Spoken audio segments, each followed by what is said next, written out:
Hello, आप सभी कैसे हैं। आप सभी का मेरे YouTube चैनल BHU एकेडमी में स्वागत है। आज हम लोग आरआरबी ग्रुप डी एग्जाम 2026 के लिए साइंस के टॉप 50 अति महत्वपूर्ण प्रश्नों को देखेंगे। ये सभी प्रश्न आपके 2026 ग्रुप डी एग्जाम के लिए बेहद ही महत्वपूर्ण होने वाले हैं। अतः आप लोग वीडियो को शुरू से लेकर आखिरी तक जरूर देखिएगा और सभी प्रश्नों को अच्छे से याद कर लीजिएगा। अगर आपको किसी भी प्रश्न का सही जवाब पता होगा तो मुझे कमेंट करके जरूर बताइएगा और वीडियो पसंद आए तो लाइक कीजिएगा। चलिए आइए एक एक करके शुरू करते हैं। मानव के फेफड़े कहाँ स्थित होते हैं? सही आंसर क्या होगा? तो मानव के जो फेफड़े होते हैं, लंग्स होते हैं, वह कहाँ पर स्थित होते हैं? तो छाती के नीचे। कहाँ पर? छाती के नीचे स्थित होते हैं मानव के फेफड़े। श्वसन में कौन सी गैस बाहर निकलती है? करेक्ट आंसर क्या होगा? तो श्वसन में कौन सी गैस है जो बाहर निकलती है? तो यह आपका कार्बन डाइऑक्साइड गैस है। श्वसन में जो बाहर गैस निकलती है वह CO2 यानी कार्बन डाइऑक्साइड गैस है। प्रकाश संश्लेषण में कौन सी गैस उत्पन्न होती है? जब फोटोसिंथेसिस होता है, प्रकाश संश्लेषण होता है, इसमें कौन सी गैस उत्पन्न होती है? तो यह आपका O2 गैस यानी ऑक्सीजन गैस उत्पन्न होती है प्रकाश संश्लेषण में। पौधों में प्रकाश संश्लेषण कहाँ होता है? सही आंसर क्या होगा? तो पौधों में जो प्रकाश संश्लेषण की क्रिया होती है वह पत्तियों में होती है। कहाँ पर?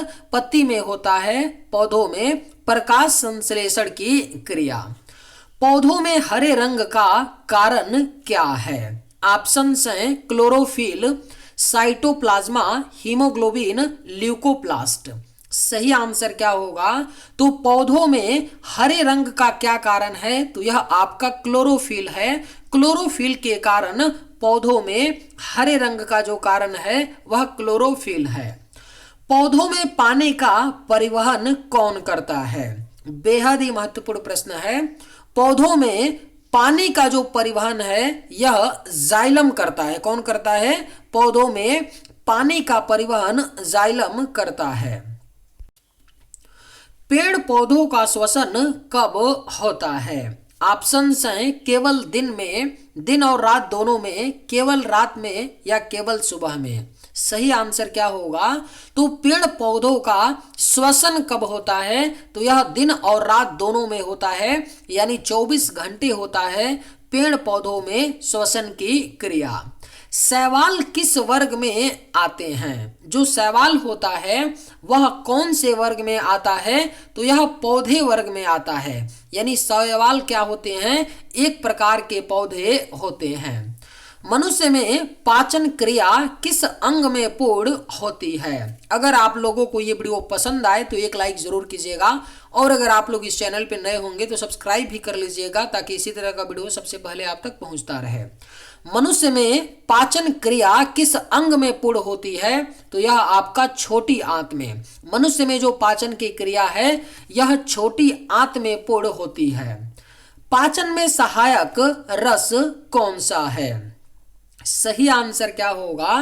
तो पाचन में जो सहायक रस होता है वह आपका लार होता है। क्या होता है? लार जो है पाचन में सहायक रस है। आंत का कौन सा भाग सबसे लंबा है? सही जवाब क्या होगा? तो आंत का कौन सा भाग होता है जो सबसे लंबा होता है? तो यह आपका छोटी आंत है। आंत का जो छोटी आंत होती है वह सबसे लंबा है। डीएनए का पूरा नाम क्या है? राइट आंसर क्या होगा? तो डीएनए का जो पूरा नाम होता है, डीएनए का जो फुल फॉर्म होता है वह डीऑक्सी राइबो न्यूक्लिक एसिड होता है। क्या होता है? डीऑक्सी राइबो न्यूक्लिक एसिड होता है डीएनए का पूरा नाम। आरएनए का पूरा नाम क्या है? सही जवाब क्या होगा? तो आरएनए का जो पूरा नाम होता है यह आपका राइबो न्यूक्लिक एसिड होता है। क्या होता है? राइबो न्यूक्लिक एसिड होता है आरएनए का पूरा नाम। जीव विज्ञान का जनक किसे कहा जाता है? सही आंसर क्या होगा? तो जीव विज्ञान का जनक जो है यह अरस्तु को। किसे? अरस्तु को जीव विज्ञान का जनक कहा जाता है। इंसान में सबसे बड़ी धमनी कौन सी है? ऑप्शन हैं कैरोटिड, महाधमनी, वेना कावा, पुल्मोनरी। सही आंसर क्या होगा? तो इंसान में जो सबसे बड़ी धमनी होती है वह आपका कौन सी है? महाधमनी। महाधमनी सबसे बड़ी धमनी है। मलेरिया फैलाने वाला मच्छर कौन सा है? राइट आंसर क्या होगा? तो मलेरिया बीमारी फैलाने वाला जो मच्छर है यह एनाफ्लिज मच्छर होता है। इसमें भी जो मादा एनाफ्लिज होता है, मादा एनाफ्लिज मच्छर मलेरिया फैलाता है। डेंगू फैलाने वाला मच्छर कौन सा है? सही जवाब क्या होगा? तो डेंगू को फैलाने वाला जो मच्छर है यह आपका एडिस इजिप्टी है। एडिस इजिप्टी नामक मच्छर डेंगू को फैलाता है। हैजा का कारक कौन है? सही आंसर क्या होगा? तो हैजा यानी जो कलरा बीमारी है यह किसके कारण होता है? तो बैक्टीरिया के कारण। हैजा जो है बैक्टीरिया के कारण होता है। इंसुलिन किससे संबंधित है? आपके ऑप्शंस हैं पाचन, रक्त शर्करा, रक्तचाप, दृष्टि। सही आंसर क्या होगा? तो इंसुलिन जो है किससे संबंधित है? तो यह आपका रक्त शर्करा से, रक्त शर्करा से संबंधित है इंसुलिन। मधुमेह किसके कारण होता है? सही आंसर क्या होगा? तो मधुमेह बीमारी जो है यह किसके कारण होता है? तो इंसुलिन की कमी, इंसुलिन की कमी के कारण मधुमेह होता है। रक्त का लाल रंग किसके कारण होता है? जो मनुष्य का रक्त होता है उसका रंग लाल जो होता है किसके कारण होता है? तो हीमोग्लोबिन के कारण। रक्त में हीमोग्लोबिन की उपस्थिति के कारण रक्त का रंग लाल होता है। रक्त का पीएच मान कितना होता है? जो मनुष्य का रक्त होता है इसका जो पीएच मान होता है वह 7.4 होता है। कितना होता है? मनुष्य के रक्त का पीएच मान 7.4 होता है। मस्तिष्क की सुरक्षा किससे होती है? जो मनुष्य का मस्तिष्क होता है, ब्रेन होता है, इसकी सुरक्षा किससे होती है? तो खोपड़ी से होती है। मस्तिष्क की सुरक्षा खोपड़ी से होती है। विटामिन B1 की कमी से कौन सा रोग होता है? करेक्ट आंसर क्या होगा? तो विटामिन B1 की कमी के कारण जो रोग होता है वह आपका बेरी रोग है। बेरी नामक रोग विटामिन B1 की कमी से होता है। विटामिन B12 का रासायनिक नाम क्या है? सही आंसर क्या होगा? तो विटामिन B12 का जो रासायनिक नाम होता है यह साइनोकोबालामीन, साइनोकोबालामीन है विटामिन B12 का रासायनिक नाम। विटामिन D की कमी से कौन सा रोग होता है? बेहद ही महत्वपूर्ण प्रश्न है। विटामिन D की कमी के कारण जो रोग होता है वह आपका रिकेट्स है। रिकेट्स नामक रोग जो है विटामिन D की कमी के कारण होता है। मस्तिष्क का नियंत्रण केंद्र कौन सा भाग है? जो मनुष्य का मस्तिष्क होता है इसका नियंत्रण केंद्र कौन सा भाग होता है? तो सेरिब्रम होता है। सेरिब्रम जो है मस्तिष्क का नियंत्रण केंद्र है। पाचन की क्रिया कहां से प्रारंभ होती है? अगर आप लोगों को ये वीडियो पसंद आए तो एक लाइक जरूर कीजिएगा और अगर आप लोग इस चैनल पर नए होंगे तो सब्सक्राइब भी कर लीजिएगा। पाचन की क्रिया कहां से प्रारंभ होती है? तो यह आपका मुंह से। पाचन की क्रिया मुंह से प्रारंभ होती है। हृदय का स्पंदन किससे नियंत्रित होता है? जो मनुष्य का हार्ट है, हृदय है, इसका स्पंदन किससे नियंत्रित होता है? तो SA नोड से। SA नोड यानी कि साइनो एंट्रिकल नोड से हृदय का स्पंदन नियंत्रित होता है। रक्तचाप मापने का यंत्र कौन सा है? रक्तचाप यानी BP मापने का जो यंत्र होता है यह आपका स्फिग्मोमैनोमीटर है। स्फिग्मोमैनोमीटर के द्वारा रक्तचाप को मापा जाता है। लाल रक्त कणिकाएं कहाँ बनती हैं? जो लाल रक्त कणिकाएं होती हैं RBC रेड ब्लड सेल्स होती हैं, कहां पर बनती हैं? तो बोन मैरो में। लाल रक्त कणिकाएं बोन मैरो में बनती हैं। ऑक्सीजन का परिवहन किससे होता है? बेहद ही महत्वपूर्ण प्रश्न है। जो ऑक्सीजन का परिवहन होता है वह आरबीसी के द्वारा, किसके द्वारा? आरबीसी के द्वारा ऑक्सीजन का परिवहन होता है। मस्तिष्क का वजन कितना होता है? एक वयस्क व्यक्ति के मस्तिष्क का जो वजन होता है वह 1.4 किलोग्राम होता है, मस्तिष्क का वजन।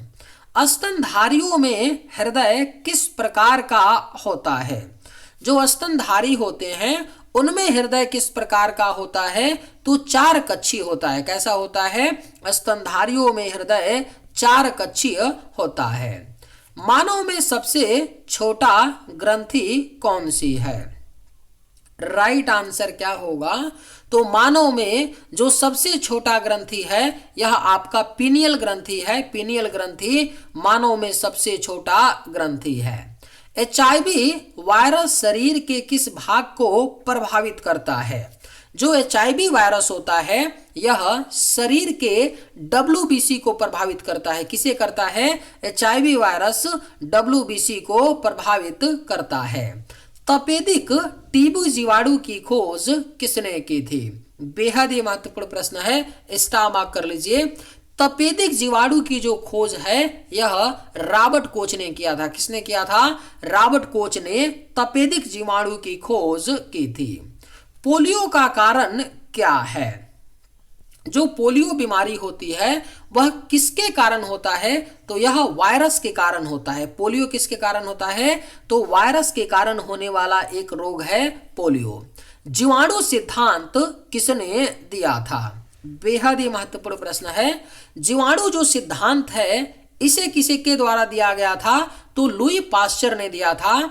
लुई पास्चर ने जीवाणु सिद्धांत को दिया था। रक्त का द्रव भाग क्या कहलाता है? जो मनुष्य का रक्त होता है इसका जो द्रव भाग होता है यह प्लाज्मा कहलाता है। क्या कहलाता है? रक्त का द्रव भाग प्लाज्मा कहलाता है। रक्त का शुद्धिकरण कहाँ होता है? ऑप्शन है गुर्दा, लीवर, हृदय या फेफड़ा। सही आंसर क्या होगा? तो रक्त का जो शुद्धिकरण होता है वह गुर्दा में होता है, रक्त का शुद्धिकरण। हृदय का सामान्य धड़कन दर पल्स रेट कितनी होती है? तो मनुष्य के हृदय का जो सामान्य पल्स रेट होता है वह 72 बार प्रति मिनट होता है, हृदय का सामान्य धड़कन दर। मस्तिष्क और रीढ़ की हड्डी को ढकने वाली झिल्ली क्या कहलाती है? सही आंसर क्या होगा? तो मस्तिष्क और रीढ़ की हड्डी को ढकने वाली जो झिल्ली है यह मेनिंजेस कहलाती है। मस्तिष्क और रीढ़ की हड्डी को ढकने वाली झिल्ली। सबसे छोटी कोशिका कौन सी है? करेक्ट आंसर क्या होगा? तो जो सबसे छोटी कोशिका है यह आपका बैक्टीरिया है। बैक्टीरिया सबसे छोटी कोशिका है। बैक्टीरिया में भी एक बैक्टीरिया होता है जिसका नाम है माइकोप्लाज्मा। क्या नाम है? माइकोप्लाज्मा। माइकोप्लाज्मा बैक्टीरिया जो होता है यह सबसे छोटी कोशिका होता है, माइकोप्लाज्मा बैक्टीरिया। सबसे बड़ी कोशिका कौन सी है?